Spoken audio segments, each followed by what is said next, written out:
आप देख रहे हैं एसडीएम न्यूज़। मैं हूँ रियाज अंसारी। इस वक्त मैं महाराष्ट्र के तारिक शहर औरंगाबाद से बात कर रहा हूँ और आज का जो मेरा विषय है वो एजुकेशन, बचत गट और महल्ले जाति पर बैतुल माल कायम करने के सिलसिले में है।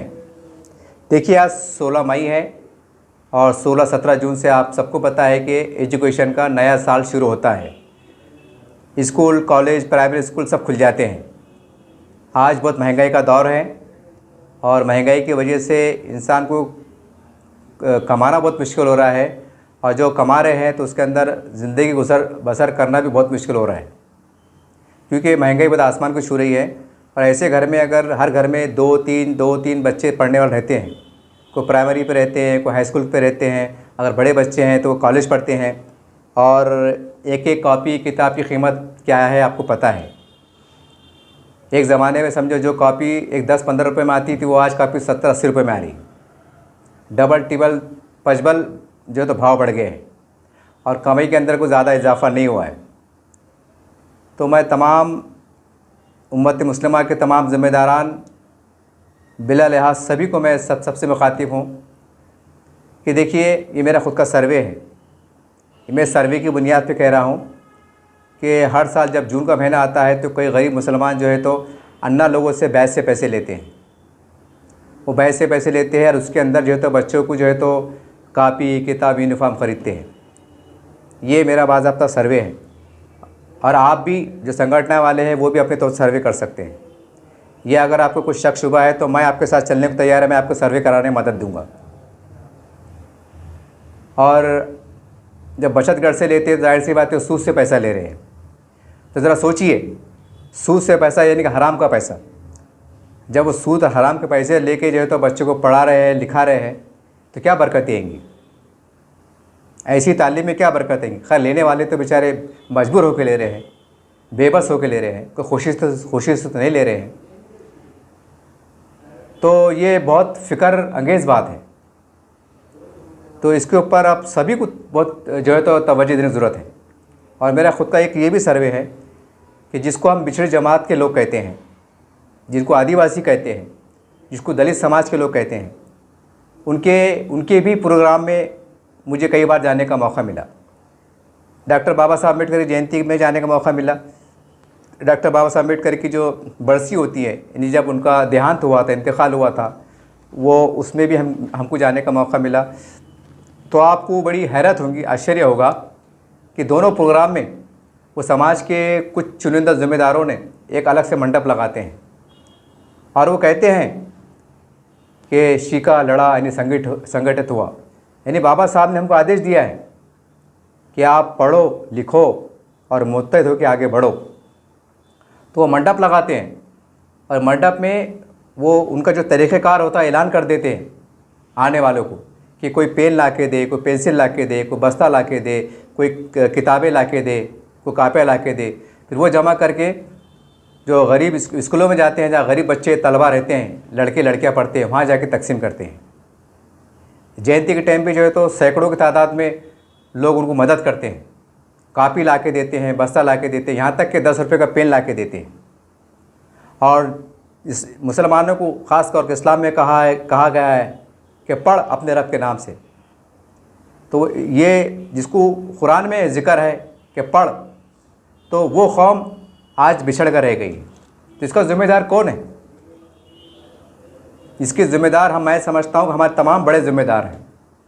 खैर, आम गरीब को तो बेचारे ज़्यादा समझता नहीं है, बेचारा खाने कमाने परेशान रहता है। लेकिन जो बड़े ज़िम्मेदार हैं, ये उनकी अखलाकी जवाबदारी है। एक छोटे पैमाने पे काम करना और खामोश बैठ जाना और ये समझना कि हमारी ज़िम्मेदारी पूरी हो गई, ये अच्छी बात नहीं है। हालात इतने बदतर है, अगर हम मुख्तलिफ़ कमेटियों के रोशनी डालें, जो रिपोर्टें आई हैं, हालत इतने बदतर है कि अगर मुसलमान यहाँ से अगर 50 साल 24 घंटे भी काम करें तो हालात सिर्फ ख्वाबों में आएंगे, तरक्की पे नहीं आ सकते, इतने बिछड़ कर रह गए। और ये सरकारी आंकड़े ही, ये सरकारी आंकड़े की रिपोर्ट है, ये कोई ऐसा नहीं कि मैं अपने मन से कुछ कह रहा हूँ। जब इतनी बड़ी बड़ी रिपोर्ट आ गई हैं, उसके बाद अगर हमारे समाज में यानी ख़ासकर मुसलमानों में अगर बेदारी नहीं आती है तो क्या अफसोस की बात नहीं है?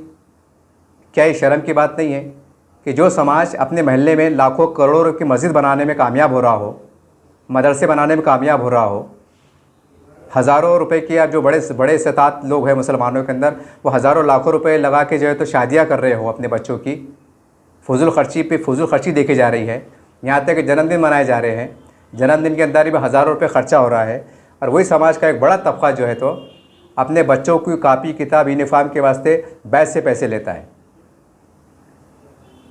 तो कौन है इसका ज़िम्मेदार? और जबकि इस्लामी हिसाब से आपका पड़ोस 40 घर का होता है। 40 घर, ये मैं नहीं कह रहा हूँ, हदीसों में लिखा हुआ है कि जहाँ आप रहते हैं, जो बिल्डिंग में आप रहते हैं, जो गली में आप रहते हैं, वहाँ से 40 घर का आस पड़ोस आपका पड़ोस, वो आपके पड़ोस की हैसियत रखता है। अब पड़ोस की हैसियत का मतलब क्या है कि वहाँ के जो भी हालात है, अच्छे बुरे हालात है, वहाँ पर उनमें हिस्सा लेना, मदद इमदाद करना, ये आप पे फ़र्ज़ है ना, ये अखलाकी जवाबदारी में भी नहीं आता। कि पड़ोस में कहा गया ना हदीस के अंदर, अगर आप ताकतवर है, साहब इस्तात है, तो ये आप पे फ़र्ज़ है। ठीक है, दुनिया में चल लेगा, दुनिया में चल लेगा, बेचारे आप कुछ बोल नहीं सकते भाई, उनके बड़े बड़े बंगलों के मालिक है, चौथी गली में बेचारे गरीब लोग रह रहे, वो शायद दुनियादारी के हिसाब से वो कोई आपसे गिला ना करे, शिकायत ना करे। लेकिन ये भी याद रखिए, कल यौम आखिरत में वही गरीब आपका गिरबान पकड़ेगा, वो गिरबान पकड़ेगा। मैं नहीं कह रहा हूँ, हदीसों में लिखा हुआ है। जब 40 घर का पड़ोस है, जब हुक्म दिया गया है कि 40 घर का तुम्हारा पड़ोस का दायरा आता है, उस 40 घर के पड़ोस में अगर कोई भूखा रहता है, कोई प्यासा रहता है, कोई बीमार रहता है, कोई परेशान है, तो आप वहाँ जाके तहकीकात करना, मिलना जुलना, ये आपकी जवाबदारी है, ये आपकी ड्यूटी है, ड्यूटी। आप ये नहीं बोल सकते हम तो बड़े बंगले के मालिक है, फैक्ट्री के मालिक है, बड़े बड़े कारोबार है, हमको सर खुजाने की फुर्सत नहीं है, हमको क्या मालूम, हमको आएंगे बोलेंगे बताएंगे तो मालूम पड़ेगा। नहीं, ये आपको जाना है, क्योंकि जन्नत में आपको जाना है, जहन्नुम से आपको बचना है, ख़बर में फटके खाने से आपको बचना है, सांप बड़े बड़े डसेंगे ना, उससे आपको बचना है। वो गरीब को बचना नहीं है। वो तो गरीब को अल्लाह 1000 बार माफ़ कर देगा, क्योंकि बेचारा गरीब ही है। वो अल्लाह देख रहा दिलों का हाल। ये तमाम मैं जाविये से इसलिए आपको समझाने की कोशिश कर रहा हूँ, कि झिझोड़ने की कोशिश कर रहा हूँ। यहाँ से 1 महीने के अंदर तमाम मुसलमानों को चाहिए, इसमें हमारे सबसे पहले नंबर पे आती है हमारे चारों इस्लामिक संगठन माशाल्लाह, जो बहुत प्यारा काम करती है, इनसे कोई शिकायत नहीं है। लेकिन आपसे भी गुजारिश है कि अपने दायरे को बढ़ाइए, जिसमें जमात इस्लामी हिंद, जो पूरे मिलगिर सतह पर उम्मत मुस्लिमा की खबरगिरी करती हैं, 24 घंटों काम करती हैं। जमीयत उलमा हिंद, ये भी बहुत प्यारा काम करती हैं। कई मजलूम मुसलमान जो जेलों में कैद, उनको छुड़ाने का काम करती हैं, हर सतह पे काम करते हैं। आपसे कोई बदगुमानी नहीं है, सिर्फ इतनी आपसे गुजारिश है कि अपने दायरे को बढ़ा दीजिए। और ये 1 महीने के अंदर जो 4 जुमे आ रहे हैं, 4 जुमे जो आते हैं, तो जुमे के अंदर एक ऐसा निज़ाम तरतीब दीजिए, कम से कम औरंगाबाद ऐसे निज़ाम तरतीब दीजिए कि 4 जुमे का चंदा कोई मस्जिद के नाम पर ना हो, कोई मदरसे के नाम पर ना हो, बल्कि एजुकेशन के नाम पर हो। ऐलान करें कि भाई आप चंदा दीजिए, 100 रुपये, 200 रुपये, 500 रुपये दीजिए। ये जो आपके चंदे के पैसे जमा होंगे, हम जो है तो उसके अंदर हम रजिस्टर ख़रीदेंगे, कापियाँ ख़रीदेंगे, बस्ते ख़रीदेंगे, और जहाँ भी मुस्तहिक़ीन हमारे बेटियाँ, हमारी बहनें, हमारी बच्चियाँ या लड़के जो स्कूल में पढ़ते हैं, ज़ेर तालीम में जो गरीब घर से आते हैं, तो वहाँ जाके इंक्वायरी करके हम उनको यूनिफॉर्म मुहैया करेंगे। अगर वो सिलेबस लेने की ताकत नहीं रखते तो उनको मुकम्मल तौर से किताबों कापियों सब सिलेबस दिलाने की कोशिश करेंगे। ये करने की ज़रूरत है, ये करने की ज़रूरत है। लोग बोलते नहीं साहब। मेरे 2-3 साल का पहले का सर्वे है, कम से कम 3 से 4 बच्चे मैंने ऐसे पाया कि जिनके पास 550-600 रुपये शायद कुछ फ़ीस होंगी मैट्रिक की, वो भरने को पैसे नहीं थे, तो उन्होंने मैट्रिक एग्ज़ाम नहीं दिया। मैट्रिक एग्ज़ाम नहीं दिया, 3 साल पहले की रिपोर्ट है।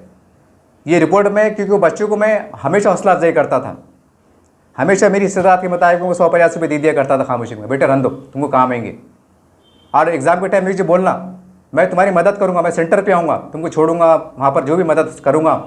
वो बच्चों को कहता था मैं। तो जब जून का महीना आया, इत्तेफाक से वो बच्चा मेरे को दिखा, वो तीनों बच्चे मिले बाद में मेरे को। मैंने क्या बेटे कैसा गए तुम्हारे पेपर? तो खामोश। अरे मैंने तुमसे बात कर रहा, तुम्हारा पेपर कैसे गए, रिजल्ट क्या है, बोलो। फिर मैं तुम्हारे 11वीं 12वीं में एडमिशन कराता, ITI में एडमिशन कराता, बोलो। तो बोले नहीं, बोले तो किसने कहा कि घर में अब्बा की तबीयत ख़राब थी, 1 महीने का किराया आंख पे आ गया था, तो हमने फिर वो नहीं भरे बोले। फिर कॉलेज का नंबर दूर, मतलब सेंटर दूर आया था, फिर जाने आने को वो नहीं थी। हालांकि सोचने वाली बात है कि 550-600 रुपये की कमी के कारण 3 बच्चों का मुस्तकबिल है ना, एक शर्मनाक बात। तो कोई तो जिम्मेदार होगा ना इसका, कि जिम्मेदार नहीं है कोई, कि बहुत छोटी बात है ये। अब सोचो मेरे नेटवर्क पे 3 बच्चे आए जो मेरे जाने पहचाने थे, किराए भाड़े से रहते थे बेचारे। तो ऐसे कितने बच्चे होंगे, ऐसे कितनी बच्चियां होंगी। तो आपसे गुजारिश है कि एजुकेशन के ऊपर आप ऐसा काम कीजिए, एक जुनून के साथ काम कीजिए। मैं तमाम चारों जमातों के जिम्मेदारान से कह रहा हूँ और तमाम पॉलिटिकल लीडर से भी कह रहा हूँ, चाहे किसी भी पार्टी के हो आप, उनसे मेरी गुजारिश है। और तमाम संगठन के लोग जो अच्छा काम करते हैं, सामाजिक क्षेत्र में काम करते हैं, आपसे भी गुजारिश है कि हमारे शहर में जितने स्कूल है, कॉलेज है, वहाँ पर जाइए, वहाँ पर तफसीलात लीजिए कि आपके स्कूल में कितने बच्चे पढ़ते हैं। अरे ज़रूरी नहीं मुसलमानी बच्चे, हमारे पास जो है तो गैर मुस्लिम समाज के बच्चे भी सत्य गुरबत में आते हैं, उनकी मदद कीजिए ताकि भाईचारगी का, इत्तेहाद का, अखलाक का पैगाम चले जाए। तो आपसे गुजारिश है कि ये महीने के अंदर एक माहौल तैयार कीजिए। हर जुमे के अंदर जो है तो बच्चों को जहाँ हम तरगीब दे रहे हैं कि पढ़ो लिखो आगे बढ़ो, लेकिन इसके साथ आपको ये भी समझने की ज़रूरत है कि गरीब माँ बाप कहाँ तक करेंगे। मैं आपको एक ही मिसाल दूंगा क्योंकि वीडियो काफ़ी बड़ा हो जाता है। एक रिक्शा ड्राइवर है जो लमसम, यानी उसका घर किराए का है, गाड़ी किराए की है, वो सब जाजू के समझो वो 500 बरस कमा रहा, ठीक है। उसके 3 बच्चे हैं पढ़ने वाले, माँ बाप है और बीवी है, 2 घर, मतलब 2 रूम किचन किराया है। अगर आप किराया पड़ा बाजीपुरी के अंदर भी 2 रूम किचन लेंगे तो कम से कम 6000 से कम नहीं है, 6000 महीने के कम नहीं है। और गरीब रिक्शा वाला कितने कमा रहा, 15000 रुपये महीना, यानी कि 500 रुपये रोज़। अब 15000 में से 6000 निकाल लो आप किराए के, बच्चे कितने, 9000 बोले तो 300 रुपये रोज़। और घर में 2 टाइम खाना और 1 टाइम चाय सुबह की। अब अंदाज़ा लगा लीजिए, तेल है, तरकारी है, नमक है, सब्जी है, तरकारी है, क्या बच रहा ही नहीं। अल्लाह बरकत दे रहे, राशन में थोड़ा अनाज आ जा रहा, थोड़ा ऐसा वैसा करके बेचारे कर ले रहे। खामोशी में कई हमारी बहनें बेटियां हम देखते हैं कि बेचारे खामोशी में किसी घरों में जाके काम कर लेते हैं, कुछ छोटा मोटा सिलाई काम कर लेती है, ये छोटा मोटा कैसे हाथ बटा लेते हैं तो अल्लाह उसमें बरकत दे देते हैं और मामला खामोशी में चढ़ा। और लोग गैरत के मारे बोल नहीं पाते। ये मेरा खुद का सर्वे, अगर कोई साहब को अगर ये बात मेरी गलत लग रही होंगी तो मैं 3-4 दिन उस घरों पे लेके चलने को तैयार हूँ, उस गलियों में लेके चलने को तैयार हूँ, मैं आपको सर्वे कराने को तैयार हूँ। और सबसे आसान तरीका ये है कि जैसा हमारे पास अलमीर स्कूल है, सैकड़ों बच्चे पढ़ते हैं। हमारे पास फातिमा गर्ल्स हाई स्कूल्स है, वहाँ हमारे सैकड़ों की तादाद में हमारे मुस्लिम बेटियाँ पढ़ती हैं। डॉक्टर जाकिर नाइक स्कूल है, हमारे पास इकरा हाई स्कूल है, ये बहुत, यहाँ पर भी सैकड़ों की तादाद में बच्चे पढ़ते हैं। हालांकि ये स्कूल के जो जिम्मेदार हैं, सर लोग बोलो, वहाँ के चेयरमैन साहब बोलो, ये भी कहने के गरीब बच्चों की मदद करते हैं। ऐसा नहीं कि ये लोग मदद नहीं करते हैं, किसी का फ्री में एडमिशन करते हैं, किसी की फ़ीस माफ़ करते हैं, जो उनसे हो सकता है बराबर करते हैं। लेकिन सवाल है ना, ये 2000 बच्चे हैं तो 10-15 टीचर, 20 टीचर मिलकर क्या काम करेंगे। ये 50 टीचर का स्टाफ है तो कितनी मदद कर पाएंगे। हालांकि उनके दिल में जज्बा है कि बच्चे पढ़े। और आजकल आप देख रहे हैं कि प्राइमरी को क्लास को उसको कहने के डोनेशन 2-5 हज़ार रुपये लग रही है। यूनिफॉर्म को अगर लिए, सिलाई को, कपड़ा सिलाई के साथ जो तो 1200-1300 रुपये लग जा रहे। बच्चे के उसमें चड्डी बनियान जूता लिए तो उसमें 200-500 चल जाते। लड़कियों का वही हाल है। तो ये इसको आप फोकस कीजिए।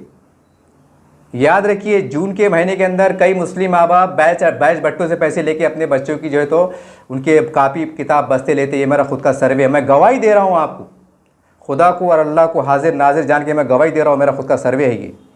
और याद रखिए, ये पूरा अजाब ये तमाम जिम्मेदारों पे आ सकता है, कल यौम आखिरत में आ जाएगा। आप बस आज दुनियादारी में आप शायद एक गफलत में जी लेंगे आप कि चलो हम तो काम कर रहे हैं बोल के। अगर आप कम पढ़ रहे हैं तो आपका अखलाकी फ़र्ज़ है। हमारे पास मस्जिदें खुली हैं, मस्जिदों में ऐलान कर सकते हैं हम। ऐसा नहीं बोल रहे कि भाई आपको जेब से दो बोले, आपको जेब से दो नहीं बोले, हमारे पास मस्जिदें खुली है अल्हम्दुलिल्लाह।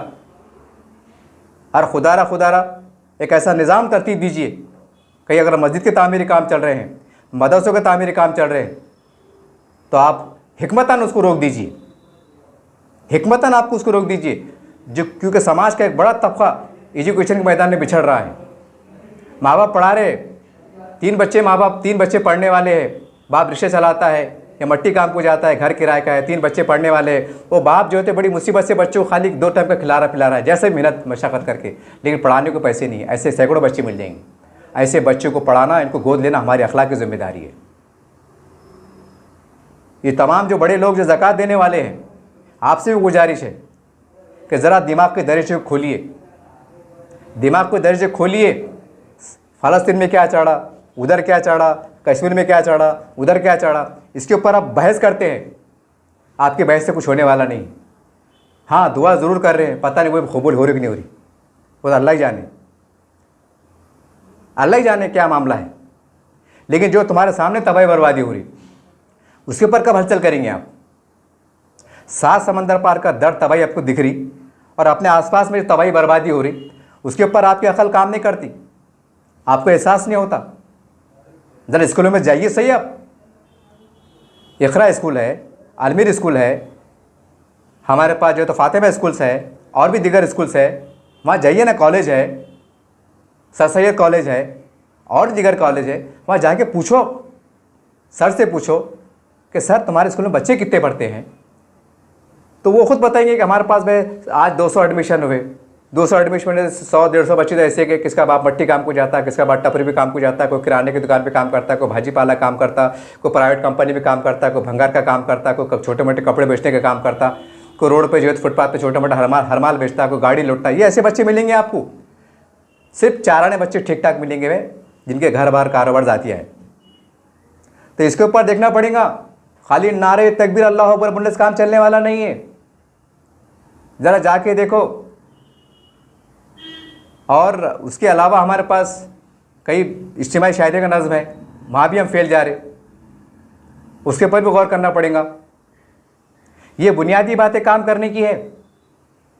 जैसा आज मैंने इलेक्शन में देखा हूँ, आप सबने देखा होगा कि पूरे औरंगाबाद ज़िले में गली में नुक्कड़ पे आज भी चौराहे में चल रही है कि कौन आ रहा कौन जा रहा। ठीक है, कई बात बोल रहे हैं कि भाई हमारी मुस्लिम क़यादत को ज़िंदा रहना चाहिए, अच्छी बात है, कोई इसमें बुरी बात नहीं है। लेकिन सवाल ये है कि हज़ारों कौम को बिछड़े हुए लोग परेशान हैं, तो उसके ऊपर भी सोचना आपका काम है ना। क्या एक लीडर हर जगह पुर सकता है? नहीं पुर सकता, नहीं पुर सकता। तो ये आपकी जवाबदारी है, ये हर मुसलमान की जवाबदारी है कि मस्जिद के बाहर मैं तमाम मस्जिद के कमेटी के ज़िम्मेदारों से गुजारिश करता हूँ कि थोड़ा खुदारा पहल कीजिए, पहल कीजिए। इससे पहले कि कोई बहुत बड़ा तूफ़ान आ जाए, कोई बहुत बड़ा ज़लज़ला आ जाए, जिसके अंदर फिर ऐसा सैलाब आ जाए, ऐसी मतलब मैं इसको अल्फाज में कह नहीं सकता है, वो वक्त आने से पहले समझ जाइए आप, इसको हल्के में ना ले आप। आज मेरा सर्वे है कि 40 से 50% लोग बैच बट्टों में परेशान हैं। जो बैच से पैसे लेते हैं उनसे भी मेरे ताल्लुक़ आते हैं, उनसे मैंने सर्वे किया हूँ। आप ये मत भूलिएगा, जो लेने वालों को भी मैं थोड़ा बहुत जानता हूँ, काफ़ी लोगों को, और जो देते हैं उनको भी मैं जानता हूँ। हवा में बात नहीं कर रहा मैं। तो ज़रा गौर कीजिए, एक ऐसा लाएमल तैयार कीजिए, देश चांद पे चलेगा, लोग चांद पे चल जा रहे, और तुम वहीं बाजीपुरा किराया पड़े वहीं घूम रहे, बस खटखट गेट ओसे गेट पर घूमने परेशान है। ज़रा बाहर निकलो। तबाही बर्बादी को रोकने के लिए क्या कर सकते, करने की कोशिश करो। तुमको खुद आगे बढ़ना पड़ेगा। तुम्हारा अपना समाज है, तुम अगर बड़े हैं, तुम्हारी अपनी जवाबदारी है, तुम बच नहीं सकते। आज अगर तुम ना बच गए, आज तुमने अगर नज़रअंदाज करे, तो कल यौम आखिरत में ख़बर में भी वो अल्लाह का अजाब और लोगों की बदवाएँ हाय क्या काम करेंगे बता नहीं सकते। आज आप बोल सकते हैं हमने ठेका लिया क्या। कई लोग कहते हैं, कई लोग तो मैंने ऐसे ही पाया हूँ कि अंसारी साहब बोले जब बच्चे को पढ़ा नहीं सकते तो इतने बच्चे पैदा कर रहे। मैंने कई ऐसे लोगों से मेरा सामना हुआ है, मेरे को बहुत तकलीफ़ का सामना हुआ है। ऐसे लोग भी माशरे में, समाज में हैं। मस्जिद के बाहर ऐसा QR कोड वो तरह वैसा स्कैन करते पैसे देते, ऐसा सिस्टम बनाइए। होटलों में पान टपरियों पे मस्जिद के अंदर, मस्जिद के बाहर वो लगाइए, उसके अंदर पूरा लिखिए, उसके एलिवेशन करके अच्छे अंदाज से लिखाइए और बोलिए कि चलते चलते आप 1 रुपये से लेके तो 100 रुपये तक अपने जान का सदका बोलो, खैरात बोलो, ज़कात बोलो, मदद बोलो, इमदाद बोलो, अतियात बोलो, डालो, चलते फिरते डालो। और उसके वो QR कोड के अंदर पूरा लिखो कि कौन सी मस्जिद का बैतुल माल है। जैसा मैं रोशन गेट में रहता हूँ, मैं आपको एग्जांपल दे रहा, तो मदीना मस्जिद है, सादात मस्जिद है, फ़खरुल इस्लाम मस्जिद है, बिल्किस मस्जिद है। तो यह वहाँ QR कोड लगाओ कि जो भी नमाज को आ रहे भाई, आप जो भी आपको है। कभी कभी इंसान कैसा है, आम गरीब लोग कम ज़्यादा कमा लेते, कोई 500 की जगह 700 कमा लेता, अल्लाह बरकत दे देते। तो रोज़ जैसे आपकी आमदनी कम ज़्यादा होती रहती, कभी अल्लाह ने आपको 100-200 ज़्यादा कमा लिया आपने, तो 10-20 रुपये जान का सदका खैरात समझ के डाल दीजिए। QR कोड मस्जिद के बाहर गए डाल दिए, नियत करके डालो कि अल्लाह मैं बाल बच्चों सदका दे रहा, ये खैरात दे रहा, या मेरी कौम के गरीब, मेरी नस्लें, मेरी माएँ, मेरी बहटें, मेरी बच्चियाँ, कि मैं उनको मदद के लिए, मेरी कौम के लिए मैं अतिया दे रहा, मैं उनकी मदद कर रहा। 50 रुपये, 10 रुपये डालो। अगर लोग औरंगाबाद में कितने मुसलमान हैं, यही काउंटिंग में बड़ा हिसाब लग रहा, उनको इतने वोट मिले, 3,83,000 वोट मिले, 3,83,000 वोट मिले, तो इसको आधे इधर जा रहे, आधे उधर जा रहे, यहाँ बड़ा दिमाग चल रहा। लेकिन ये हिसाब नहीं लगाते कि यही 3,83,000 लोगों ने अगर रोज़ का 1 रुपया QR कोड पे डाले तो 3,83,000 रुपये पर डे जमा होते। यहाँ आपका दिमाग काम नहीं कर रहा, यहाँ आपका दिमाग काम नहीं कर रहा कि आपके 1 रुपये रोज़ डालने से कितने समाज के लोग फ़ायदा होगा। और ये ओरिजिनल फ़ायदा है। सियासत में तो एक आदमी का फ़ायदा होता ना भाई, एक आदमी का फ़ायदा होता, सबका तो नहीं होता। लेकिन यहाँ अगर आपने वही 3,83,000 लोगों ने अगर 1 रुपया डाले, जैसा आप यहाँ जज्बा बता रहे कि नहीं हमारी क़यादत होना, तो ये भी याद रखिए कि लाखों लोगों को फ़ायदा हो सकता है। इस तरफ भी तो ज़रा गौर फरमाएं कि हल्का फुल्का काम है ये, कि चिल्लर काम है ये। मेरे आपसे गुजारिश है, ये 1 महीना तो 17-18 जून तक हमारे कॉलेज पास खुल जाते, ऐसा लाहेमाल तैयार कीजिए। बल्कि आज़ाद चौक से लेकर बुड्डी लाइन पे एक मोर्चा निकालिए। मोर्चा बोले तो एक ऐसा ग्रुप जैसे 150 लोग बड़े बड़े जिम्मेदारान, और उसके बैनर पे लिखा हुआ है कि भाई एजुकेशन वाले मदद करो, डब्बे लेके चलो। उसके अंदर देने वालों को तरकीब मिलेंगी, लोगों के जहन खुलेंगे, लोगों को एहसास होगा कि वाकई ये कितना बड़ा काम है। मस्जिदों में ऐलान करो, 5 टाइम ऐलान करो कि भाई बाहर QR कोड लगा हुआ है। तमाम मुसलियात से गुजारिश की जाती है कि जाते वक्त अपने महरूमीन की तरफ से बोलो, अपनी तरफ से बोलो, जानकर सदका खैरात समझ के डालो। आखिरी दर्जे पे 1 रुपया डालो, 1 रुपया जाना QR कोड पे जाना और डाल देना 1 रुपया। ज़रा सोचिए औरंगाबाद में कितनी मस्जिद है, कितने मस्जिद है, और अगर वहाँ पर रोज़ का अगर 1,000 रुपये जमा हुआ तो कितने पैसे जमा होते? सिर्फ 1,000 की बात कर रहा मैं, और जुमे का चंदा अलग। और हमारे इस्लाम में पेज की ज़कात देने का भी हुक्म है। हम क्या कर रहे हैं, ज़कात बोले तो क्या माइल देके हम समझ रहे हमने बहुत बड़ा खिलाफ अदा कर लिए, जबकि अल्लाह की राह में पाकीज़ा माल देने का हुक्म है। ज़कात तो आप दे रहे, लेकिन अल्लाह है ना, वो अल्लाह है ना। कोई कमिश्नर कलेक्टर के जा रहे, और ऐसा कोई किसने अगर तुमको बोला यार ये गुलदस्ता पुराना है, कल का है, फूलों का गुच्छा नहीं आता क्या, तो आप कलेक्टर को बासी फूल लिया के देते क्या? अरे बोलते नहीं भाई कलेक्टर साहब है, शाल भारी लो अच्छी, वो गुलदस्ता अच्छा लो, खुशबूदार फूल लो, ताज़े फूल लो, पुराने फूल मत लो। कलेक्टर हो, कमिश्नर हो, और वो अल्लाह रब्बुल आलमीन जिसने आपको ज़िंदगी बख्शा, जिन्हें आपको माल बख्शा, दौलत बख्शा, उरूज बख्शा, सब कुछ बख्शा, और जब उसकी राह में बात आ रही तो ज़कात के नाम पे दे रहे आप, यानी माइल दे रहे। माइल क्या है ये माइल दे रहे? अरे पाकीज़ा माल में जो बाल बच रहा है उसके अंदर बोलोगे अल्लाह ताला तू बड़ा पाक ज़ात है, मैं मेरे पाकीज़ा माल में तेरे राह में खर्च कर रहा हूँ, तो अल्लाह रब्बुल आलमीन खुश होगा। ज़कात दे रहे उसमें डंडे मार ले रहे, 10 लाख लिखड़ी हुई तो उसमें 5 लाख दे रहे, 5 लाख इजी हवा में ले रहे। कई लोगों को मैं जानता हूँ ऐसे, खैर किसी बदगुमानी मकसद नहीं है, अल्लाह उनसे हिसाब करने वाला है। लेकिन खाली मैं आपको झिझड़ने की कोशिश कर रहा हूँ कि आज तमाम औरंगाबाद के अंदर महल्ले जाती सतह पर बैतुल माल कायम करने की ज़रूरत है।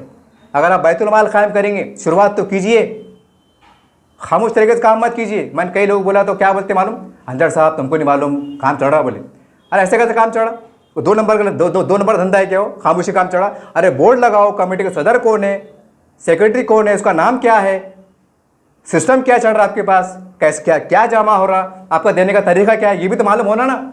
जब लोगों के अंदर एतमाद में इजाफा होगा, जो लोग आपकी कामयाबी को देखेंगे, आपके कामकाज के तरीके को सराहेंगे, तो हो सकता है काफ़ी लोग आपसे जुड़ेंगे। नहीं बोले खामोशी काम चढ़ा, बोले तो 2 नंबर धंधा है खामोशी चढ़ा। तो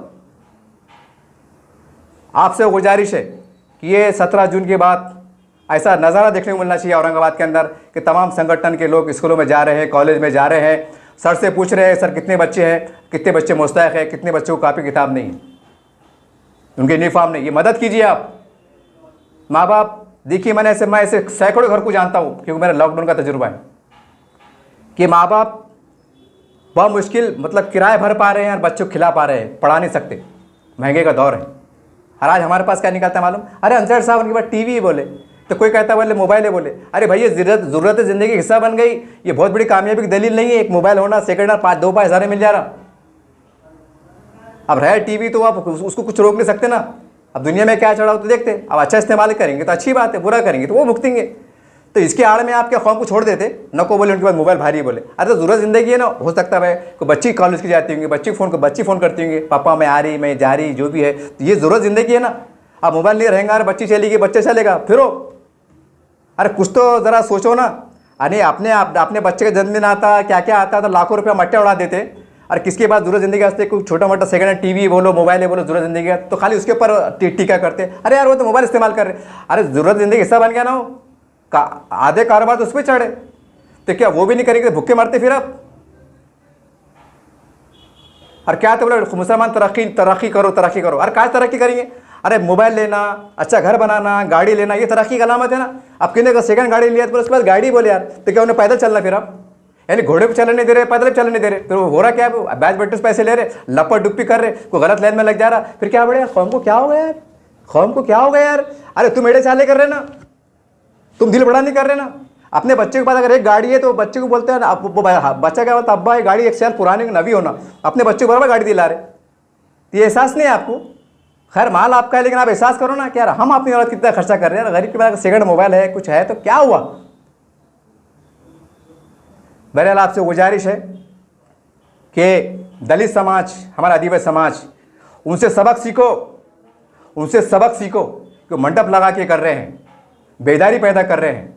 और हमारे पास क्या कर रहे हैं, छटाक दे रहे हैं और एक कुंटल का तमाशा कर रहे हैं। ये कड़वा सच है ना। तो मैं चलता ना, मैं चैलेंज करता, तमाम जिम्मेदारों को चैलेंज करता, मैं आपके साथ 1 हफ्ता फ्री चलता और बताता आपको कहाँ कैसे लोग परेशान है। अगर आपकी अकल काम नहीं कर रही है, अगर आपके पास डेटा नहीं है तो मैं डेटा फ्राहम करता। और याद रखो, अगर आप नहीं जागेंगे, ये सदा मेरी तमाम औरंगाबाद के जिम्मेदारों के लिए कल यौम आखिरत हुज्जत का सबब बन जाएंगी। आज आप मुझे पागल करार दे सकते हैं, जज्बाती करार दे सकते हैं, लेकिन कसम रब्बुल इज्जत की कसम खा के कह रहा हूँ, कल यौम आखिरत तमाम जिम्मेदारों को गिरान पकड़ूंगा। या अल्लाह ताला, मैंने तमाम कुछ जिम्मेदारों को आवाज़ दिया था, मेरी बेटियाँ परेशान थी, मेरे बच्चे परेशान थे, मेरी कौम दलदल में जा रही थी, लोग जागने थे। अल्लाह ताला आप तुमको बदतरीन सजा दे, बदतरीन सजा दे। मैं कल यौम आखिरत में अल्लाह से फरियाद करूंगा, तमाम की तरफ से हुज्जत बन जाऊंगा और आपके हल्ले का फांसी का फंदा बन जाऊंगा। याद रखिए, मैं आज उम्मत मुस्लिम फर्ज से आप मेरे बड़े हैं, मैं आपका एहतराम करते हुए आपको आवाज़ दे रहा हूँ। आप जागेंगे तो अल्लाह आपको सेहत दे, कामरान दे, आपको तरक्की दे। और आप नहीं जागेंगे तो याद रखिए, कल यौम आखिरत में दुनिया में भी आपकी बर्बादी अपनी इंतजार करेंगे, वो अल्लाह का हथौड़ा चलेगा, गरीबी की बदवाई काम करेंगी। आज लोग बहुत परेशान है, मैं देख रहा हूँ। अगर किसी समझ में आ रहा, मैं चलता हूँ, मैं अरे क्या काम किए तुम बड़े, कि मैं छोटा सा आदमी आपको झिझोड़ पड़ रहा हूँ और आपको समझ में नहीं आ रहा है। अरे मुझे बुलाइए ना, मैं चलता ना आपको लेके, मैं सर्वे कराता ना। आपके पास टाइम नहीं है, मैं कराता आपको, नहीं तो कौम की बात करना बंद कर दीजिए, बंद करो धंधे ये। उम्मीद करते हैं आप जागेंगे। जय हिंद, जय महाराष्ट्र।